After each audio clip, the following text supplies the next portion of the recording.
بسم اللہ الرحمن الرحیم. آج اسمبلی میں نئے لیڈر آف دا ہاؤس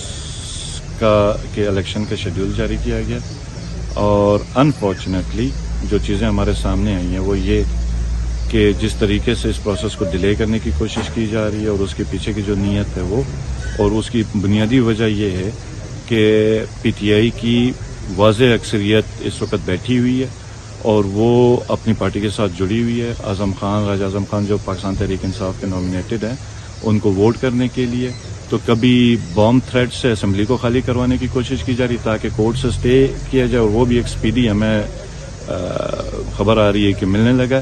اور پھر اس کے بعد تاکہ یہ پروسیس ڈیلے ہو جائے ہفتے کا اور اس ہفتے کے بیچ کا جو پلان ہمیں اس وقت پتہ چلا ہے کہ سب سے پہلے ممبرز کو بریک کیا جائے گا, پرچیز کرنے کی کوشش کی جائے گی. گلگت بلتستان کے ممبرز الحمدللہ تگڑے ہیں.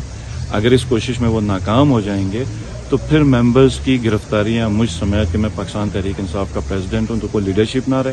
اور چیدہ ممبرز کو گرفتار کیا جائے تاکہ عددی اکثریت پی ٹی آئی کی نہ رہے اور پھر یہ اپنا الیکشن کریں اور گلگت بلتستان میں پی ٹی آئی کی حکومت اس طریقے سے ختم کریں. تو میرا ایک سوال ہے کہ اتنے حساس علاقے میں